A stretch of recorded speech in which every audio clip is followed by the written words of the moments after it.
Welcome to the debate. Imagine joining a religious order, dedicating your entire life to serving the poorest and most vulnerable, only to discover that the supposedly holy leaders of this institution view you as a cobra. Wow. Yeah. Right? And purely because of the family and community you were born into. Today, we are exploring exactly that kind of profound institutional betrayal. We're undertaking a deep academic analysis of Bama's groundbreaking autobiography, Karukku. Published originally in Tamil, this text chronicles her life as a Dalit Catholic woman in Tamil Nadu, India. But we aren't just reading it as a memoir. We are examining her narrative through the theoretical lens of Kimberly Crenshaw's foundational work on intersectionality. It really is a remarkable pairing of texts. I mean, Crenshaw gives us the theoretical architecture, the sociological blueprint to understand how multiple forms of oppression overlap. Exactly. But Bama provides the visceral, lived reality of standing exactly at those crossroads. She shows us what it actually feels like to be caught in the crosshairs of caste, class, and gender. And our central question today is about the nature of that entrapment, right? Which specific dimension of intersectionality best explains Bama's subjugation and, more importantly, her ultimate rebellion? Right, and this is where we find ourselves looking at two very different mechanisms of oppression. Because when I read Karukku, the thing I simply cannot get past is the physical dirt she is standing on. Her day-to-day reality is an abstract ideology. It is blisters, it's starvation, and grueling physical exploitation. I look at this text and see a masterclass in what Crenshaw calls structural intersectionality. Okay, the structural side. Yeah. Bama's life demonstrates how the converging material forces of, being a Dalit, being poor, and being a woman physically and economically lock her into a state of absolute subjugation. To me, the physical and economic realities of her life, the literal mechanics of her survival, are the primary engines of her oppression. I hear you on the material poverty, I really do, and it is undeniably severe. But I think looking primarily at the economics actually misses the true tragedy of Bama's story. How so? Well, it's not just that she's starving. It's who is erasing her while she starves. I look at Karukku and see the ultimate exposure of political and ideological intersectionality. Interesting. Yeah, the unique trauma of Bama's intersectional identity isn't just the labor she is forced to do, it's how she is politically marginalized and ideologically erased by the very institutions claiming to offer liberation. Right. Whether it's the universalizing Catholic Church or the male-led Dalit resistance movement, these structures completely fail her. She is caught in the void between competing political agendas. I get that. But let's start with the physical reality. Because I think before we can even talk about ideological erasure or political voids, we have to look at the mechanics of labor and material entrapment. Fair enough. When we talk about structural intersectionality, Crenshaw explicitly points out the intersectional subordination doesn't always have to be intentionally produced by some malicious mastermind. It's frequently just the mathematical consequence of one burden interacting with pre-existing vulnerabilities. Right. Bama is born into the pariah community. That is the pre-existing vulnerability. Add to that the absolute destitution of her class and the fact that she is a woman. The evidence of how this physically traps her is staggering. The labor she describes is definitely horrific. Horrific almost feels like an understatement when you look at the specifics, The Dali women in her village perform the most grueling physical labor imaginable. They climb up into the mountains to gather heavy bundles of firewood, literally tearing their skin on the serrated edges of the palmyra leaves. They sit in the Niker landlord's cattle sheds, shelling groundnuts until their mouths choke with dust and their hands bleed. It's brutal. It really is. And the structural kicker? For this backbreaking agricultural work, they are paid significantly less than the Dalit men. The capitalist and casteist systems completely rely on extracting this hyper-exploited, cheap labor from Dalit women. Yes, they do. But let's pause and look at why that labor is extracted in that specific way. You say the system relies on cheap labor, which is true, but you cannot divorce the physical labor from the ideological degradation of untouchability. Okay. The poverty is weaponized, absolutely, but the nature of the weapon is entirely ideological. You are describing a symptom. I'm trying to look at the disease. Well, how so?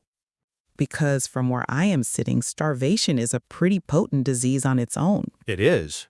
But let's think about the actual mechanics of caste as Bama experiences it.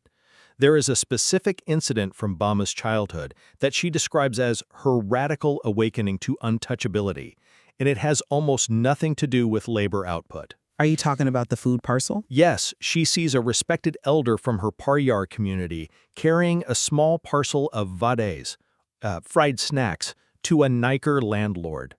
The elder is bowing, shrinking into himself, and holding the parcel only by its string. Right, so his hands don't touch the wrapping. Exactly, so that his Dalit hands do not physically pollute the wrapping paper. And then the Niker landlord takes the package and happily eats the food inside. It is one of the most striking images in the book. Because the logic is completely broken, but the hierarchy is maintained. The landlord is perfectly happy to put the food into his own body, but considers the man carrying it too polluted to touch. Yeah. This isn't about low wages or material dependency in that moment. Crenshaw calls this representational intersectionality. It basically means society has written a fictional, degrading script about your body, and no amount of hard work or money can overwrite it. I see what you're saying. The Dalit body is culturally constructed as inherently polluted. Bama herself notes that even if Dalits were as good as the upper castes, or even better, this one ideological issue of caste forces them to suffer constant humiliation.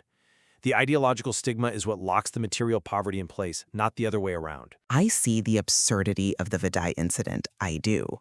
But let's bring it back to how that stigma is actually enforced.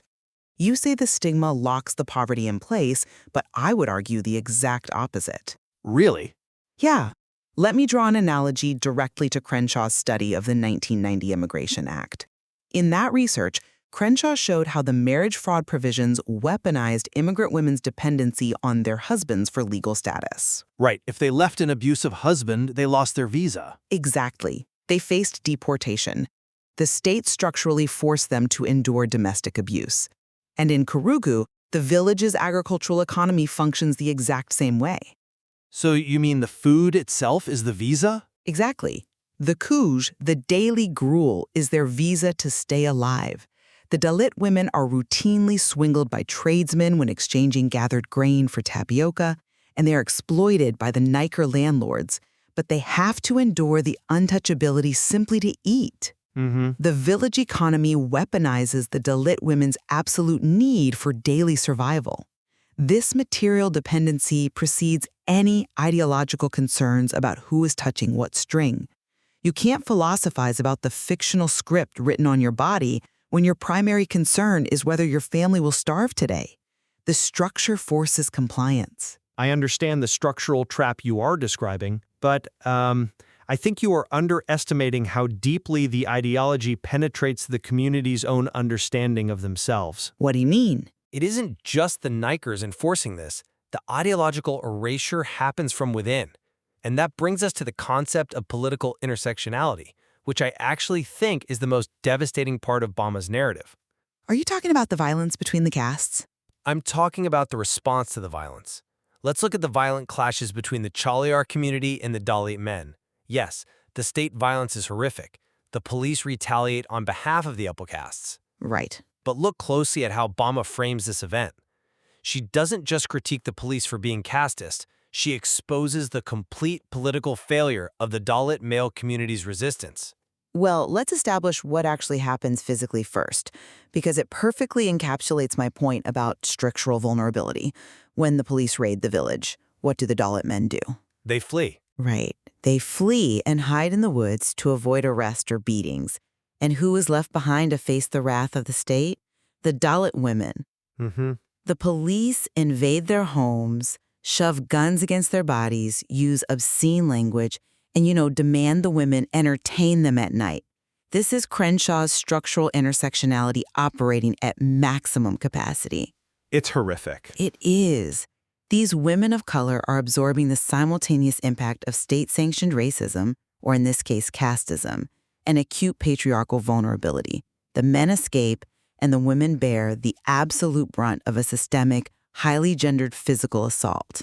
Let me jump in here because this is where Bama's critique goes from just recounting trauma to actually dismantling a political movement. Okay. Yes, the women are left to face the guns. But why are they left alone? Bama points out that the Dalit men engage in this frenzied show of heroics and violent retaliation to protect their caste honor, but they completely ignore the safety of their own women. Wow. This aligns perfectly with Crenshaw's critique of anti-racist politics ignoring patriarchy. So you are saying the resistance movement itself is structurally flawed because of its ideology? Exactly. The male-dominated caste resistance actively marginalizes the Dalit women. It isn't just an oversight, it is a feature of their political framework. Right. While the men are hiding safely in the woods, protecting their pride, the women are not only absorbing the police terror at home, but they are also forced to secretly sneak into the woods to deliver food to the hiding men to keep them alive. Oh, wow. The women's safety falls into this terrifying void between the caste struggle and gender politics. They are burdened with sustaining the very men who abandon them to state violence. That isn't just a structural lack of resources, that is a profound ideological betrayal by their own community. It is a devastating critique of the movement, I completely agree. The men center their own political ego while the women pay the physical price. But, notice how Bama ultimately survives this environment. How so? She doesn't survive by changing the ideology of the men in her village. She survives through structural mobility. She leaves the village to get an education. She gets a B.Ed degree.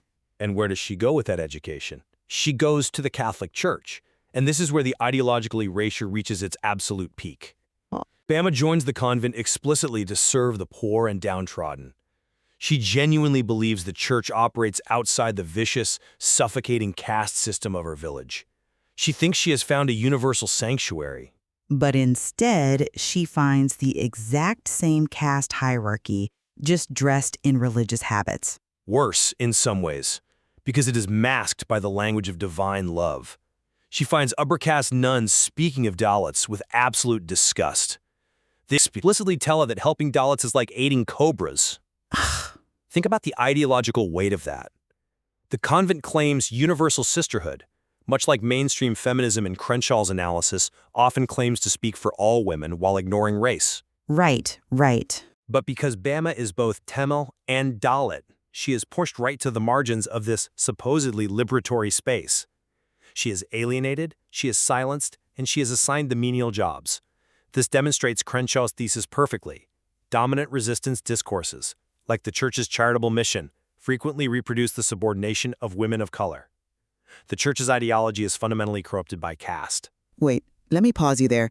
Will you say the church ignored caste? How does that actually manifest day-to-day for Bama in the convent? Is it just microaggressions, or is it institutional policy? It's both. Because my reading is that the institutional policy was to keep Dalit nuns in structural subservience. They weren't given the teaching roles, they were given the sweeping roles. Well, the microaggressions, the Cobra comments, are the ideological justification for the institutional policy of keeping Dalit nuns sweeping the floors. The ideology dictates the structure. But doesn't the ending of her time in the convent actually prove my point about the primacy of structural empowerment? How so? If the ideological erasure in the convent is the primary problem, isn't her eventual escape entirely dependent on her structural independence? I'm not sure I follow. Are you saying she bought her way out of the ideology? Let's think about the mechanics of her departure. Bama doesn't just walk out of the convent on a whim of ideological principle. She is able to leave and survive leaving, specifically because she had obtained a B.Ed degree and earned her own salary beforehand. Right, she had that background. She explicitly notes this in the text. She says that because she had an education and the ability to earn, she dared to speak up for herself. Her exact thought process is, if you have a little money in your hands, you can gain some authority and status and prestige. But she walks away from all of that. She walks away from the convent, but she takes her structural power with her. She achieved the economic independence necessary to leave.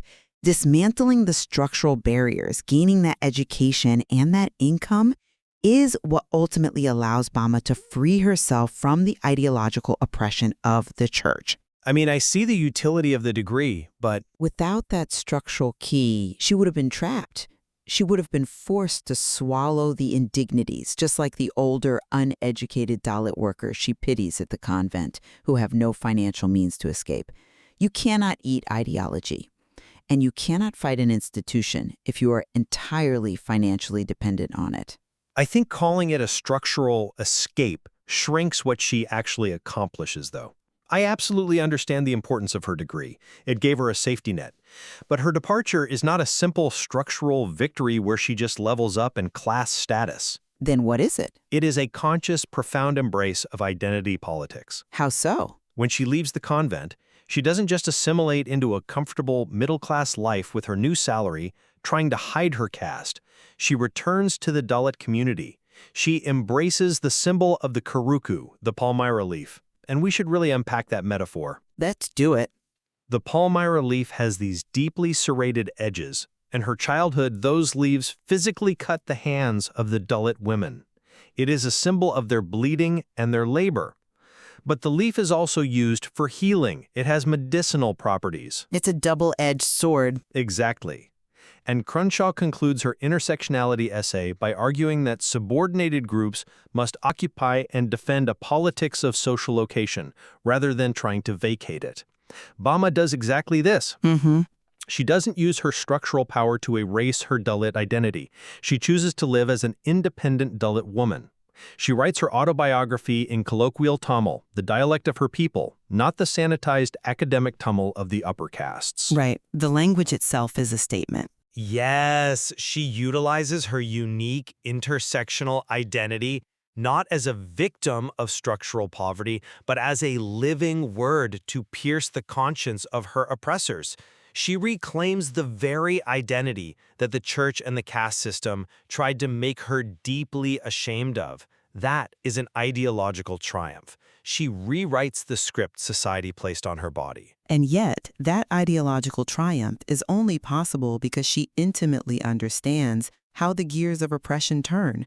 When we step back and look at Karukku as a whole, it truly stands as a masterclass in documenting the mechanics of structural intersectionality. It really does cover so much ground. The text proves, page after blistering page, that without addressing the compounding material realities of unequal wages, physical exploitation, and a complete lack of systemic protection, the Dalit woman remains structurally bound to poverty and abuse. Absolutely. She makes it explicitly clear that the upper castes live off the labor of the poor like leeches. The ideological insult stings, certainly, but it is the physical exhaustion of shelling ground nuts for pennies and the systemic denial of basic resources that keeps the hierarchy functioning. Bama's narrative is a demand for a complete structural overhaul of society. The structural inequities are certainly the physical manifestations of her suffering. But for me, the enduring legacy of Bama's work is its rigorous, uncompromising critique of political intersectionality. Her narrative demands that we scrutinize the very institutions that claim to be liberatory: education, religion, even grassroots political resistance movements. She shows us how they so often perpetuate the exact hierarchies of caste and gender they claim to transcend. Right, the betrayal from within. Exactly. Bama teaches us that if a liberatory framework does not actively account for the intersection of marginalized identities, it will inevitably reproduce oppression. The profound tragedy of her story isn't just that she was poor. It's that when she actively sought refuge in the church, an institution built on the concept of universal sanctuary, she was treated as a cobra. Yeah. Her decision to stand alone, outside these failing institutions, is what makes Karukku such a revolutionary ideological text. It is deeply revolutionary, and honestly, I think where we ultimately converge today is on the profound accuracy of Crenshaw's core assertion regarding single-axis analysis. Bama's life definitively proves that analyzing oppression through a single axis, whether you are looking only at class, only at caste, or only at gender, fundamentally fails to capture the lived reality of women at the margins. Exactly. Because if you only look at class, you completely miss why the Niker landlord will eat the food but refuse to touch the Vadai parcel held by the Dalit elder. You miss the representational intersectionality. Right. And if you only look at gender, you miss why the Dalit men's resistance movement structurally abandons its women to police brutality. You miss how the state violence of casteism interacts with patriarchal vulnerability. Absolutely. Bama's text is a living, breathing embodiment of Crenshaw's sociological theories. Both of these incredible thinkers show us that we cannot understand the topography of oppression without acknowledging every intersecting force of gravity, elevation, and terrain. Well said. There is so much more to explore in how a literary text like Karukku can bridge these sociological frameworks and, how a deeply personal, colloquial narrative can brilliantly illuminate dense academic theory. Definitely. When we started today, we talked about the profound contradiction of seeking sanctuary and finding hostility. I think what Bama and Crenshaw both done is hand us a new set of tools. They don't just show us where the obvious borders of oppression are drawn by the state. They reveal the deep, hidden institutional valleys where the most marginalized among us have been forced to live, often abandoned by the very people claiming to fight for them. Yeah, it's a sobering thought. It is. The question Bama's incredible life leaves us with is this. Now that we can finally see the true intersectional mechanisms of this terrain, do we have the courage to actually dismantle them?